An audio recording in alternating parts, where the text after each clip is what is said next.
ಬೆಂಗಳೂರಲ್ಲಿ HMPV virus ಪತ್ತೆಯಾಗಿರುವ ಹಿನ್ನೆಲೆ ದಿನೇಶ್ ಗುಂಡೂರಾವ್ ನೇತೃತ್ವದಲ್ಲಿ ಸಭೆ ಆರಂಭ ಆಗಿದೆ. ಅಧಿಕಾರಿಗಳ ಜೊತೆ ಸಭೆಯನ್ನು ನಡೆಸ್ತಾ ಇದ್ದಾರೆ ಗುಂಡೂರಾವ್. ರಾಜ್ಯದಲ್ಲಿ ಮೊದಲ 2 ಪ್ರಕರಣಗಳು ದಾಖಲಾಗಿರುವ ಕಾರಣಕ್ಕಾಗಿ ತುರ್ತು ಮತ್ತು ಅಗತ್ಯ ಕ್ರಮಗಳನ್ನು ತೆಗೆದುಕೊಳ್ಳಬೇಕಾದಂಥ ಅನಿವಾರ್ಯತೆ ಆರೋಗ್ಯ ಇಲಾಖೆ ಮುಂದಿದೆ. ಹೀಗಾಗಿ ಆರೋಗ್ಯ ಮತ್ತು ಕುಟುಂಬ ಕಲ್ಯಾಣ ಇಲಾಖೆಯ ಸಚಿವ ದಿನೇಶ್ ಗುಂಡೂರಾವ್ ಅವರ ಇಲಾಖೆಯ ಪ್ರಮುಖ ಅಧಿಕಾರಿಗಳ ಜೊತೆ ಸಭೆಯನ್ನು ಮಾಡ್ತಾ ಇದ್ದಾರೆ. ಈ ಸಭೆಯಲ್ಲಿ ಅಧಿಕಾರಿಗಳಿಂದ ಮಾಹಿತಿಯನ್ನು ಸಂಗ್ರಹ ಮಾಡ್ತಾರೆ. ಈ ಕೇಸ್ಗಳ ಹಿನ್ನೆಲೆ ಏನು, 2 ಪ್ರತ್ಯೇಕ ಪ್ರಕರಣಗಳಿದ್ದಾವಲ್ಲ, 2 ಪ್ರತ್ಯೇಕ ಪ್ರಕರಣಗಳ ಹಿನ್ನೆಲೆ ಏನು, ಹೇಗೆ ಕಾಣಿಸ್ಕೊಂಡಿದೆ, ಜೊತೆಗೆ 8 ವರ್ಷದ ಮಗು ಮತ್ತು 3 ತಿಂಗಳ ಮಗು ಇದೆಯಲ್ಲ, 8 ತಿಂಗಳ ಮಗು ಮತ್ತು 3 ತಿಂಗಳ ಮಗು ಇದೆಯಲ್ಲ, ಈ ವಿಚಾರದಲ್ಲಿ ಸಾಮ್ಯತೆಗಳಿದೆಯಾ, ವೈರಸ್ನ ಪರಿಣಾಮ ಯಾವ ರೀತಿ ಇದೆ, ಇದು ಒಂದು ಭಾಗ. ಮತ್ತೊಂದು ಭಾಗದಲ್ಲಿ ಯೋಚನೆ ಮಾಡಬೇಕಾಗತ್ತೆ, ಈ ಸೋಂಕು ಹರಡದಂತೆ ತಡೆಗಟ್ಟಬೇಕಾದಂಥ ಅತಿ ಮುಖ್ಯ ಕ್ರಮ ಹೇಗೆ ಇದು ಅಂತ ಹೇಳಿ. ಈ ವಿಚಾರದಲ್ಲಿ ದಿನೇಶ್ ಗುಂಡೂರಾವ್ ಸಭೆಯನ್ನು ನಡೆಸಿದ ಬಳಿಕ ಕೆಲವಷ್ಟು ಮಾಹಿತಿಯನ್ನು ಹಂಚಿಕೊಳ್ತಾರೆ.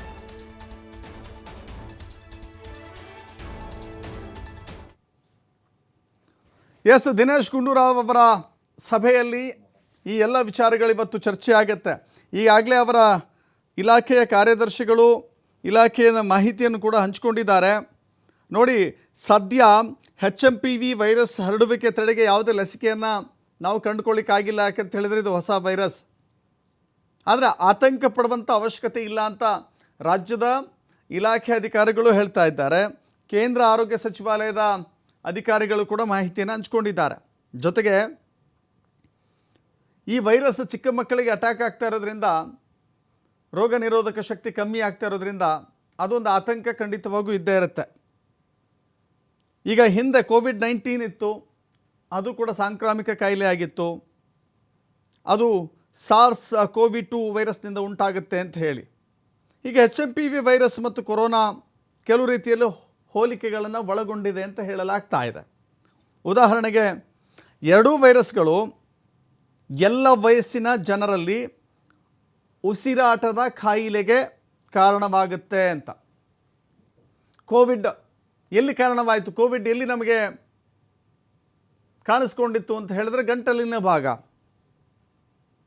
ಅಥವಾ ಆ ವೈರಸ್ ಪರೀಕ್ಷೆಗೆ ಒಳಪಡುವಂಥ ಸಲೈವನ್ನು ಕಲೆಕ್ಟ್ ಮಾಡ್ತಾ ಇದ್ದದ್ದು ಅದೇ ಭಾಗದಲ್ಲಿ. ಹೀಗಾಗಿ ಇದು ಎಲ್ಲ ವಯಸ್ಕರಲ್ಲೂ ಕೂಡ ಕಾಣಿಸಿಕೊಳ್ಳಬಹುದು. ಈಗ ಚಿಕ್ಕ ಮಕ್ಕಳಿಗೆ, ಹಸುಗೂಸುಗಳಿಗೆ ಈ ವೈರಸ್ ಬಂದಿದೆ. ಮುಂದೆ ಅದು ಉಸಿರಾಟದ ಕಾಯಿಲೆಗೂ ಕೂಡ ಬಹಳ ದೊಡ್ಡ ಸಮಸ್ಯೆಯನ್ನು ತಂದೊಡ್ಡಬಹುದು ಅಂತ ಹೇಳಿ ಕೇಳಿ ಹಿರಿಯ ವಯಸ್ಕರಿರ್ತಾರೆ, ವಯೋವೃದ್ಧರು ಅಂತೀವಲ್ಲ, ಅಂಥವರಲ್ಲಿ ರೋಗ ನಿರೋಧಕ ಶಕ್ತಿ ಕಮ್ಮಿ ಆಗಿರುತ್ತೆ. ಚಿಕ್ಕ ಮಕ್ಕಳಲ್ಲೂ ಕೂಡ ಕಮ್ಮಿ ಆಗಿರುತ್ತೆ. ಅದೇನಾದ್ರು ಹೆಚ್ಚು ಕಮ್ಮಿ ಆದರೆ ಬೇಗ ಅವರ ಮೇಲೆ, ಆರೋಗ್ಯದ ಮೇಲೆ ಬಹಳ ಪರಿಣಾಮವನ್ನು ಉಂಟು ಮಾಡುವಂಥ ಅವಶ್ಯಕತೆ ಇರುತ್ತೆ ಅಂತ. ಈಗ ಒಂದು 5 ವರ್ಷದ ನಂತರ ಮತ್ತೊಂದು ವೈರಸ್ ಭಯಪಡಿಸ್ತಾ ಇದೆ ಜನರನ್ನು. ಈಗ ಕೋವಿಡ್ ಅನ್ನೋದನ್ನು ಜನ ಮರ್ತಿದ್ರು. ಕೋವಿಡ್ ವಿಚಾರದಲ್ಲಿ ತೆಗೆದುಕೊಳ್ಳಬೇಕಾಗಿದ್ದಂಥ ಅಥವಾ ಹಿಂದೆ ತೆಗೆದುಕೊಂಡಿದ್ದಂಥ ಎಲ್ಲ ಸುರಕ್ಷತಾ ಕ್ರಮಗಳನ್ನು ಬದಿಗಿಟ್ಟು ಜನ ಭಯಮುಕ್ತ ವಾತಾವರಣದಲ್ಲಿ ಬದುಕ್ತಾ ಇದ್ದರು ಅವರವರ ದೈನಂದಿನ ಚಟುವಟಿಕೆಗಳಲ್ಲಿ.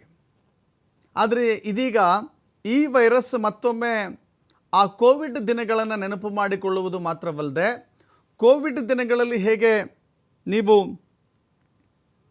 ನಿಮ್ಮನ್ನು ನೀವು ರಕ್ಷಣೆ ಮಾಡ್ತಾ ಇದ್ರೋ ಅದೇ ರೀತಿ ರಕ್ಷಣೆ ಮಾಡಿಕೊಳ್ಳಿ ಎನ್ನುವ ಸಂದೇಶವನ್ನು ಕೊಡ್ತಾ ಇದ್ದಾರೆ. ಹಿಂದೆ ದೇಶಾದ್ಯಂತ, ಈ ಪ್ರಪಂಚದಾದ್ಯಂತ ಕೋವಿಡ್ ಹರಡಿ ಬಹಳ ದೊಡ್ಡ ಪ್ರಾಣದ ಅಪಾಯ ಆಗಿತ್ತು. ಅನೇಕ ಜನ ಮೃತಪಟ್ಟಿದ್ದರು.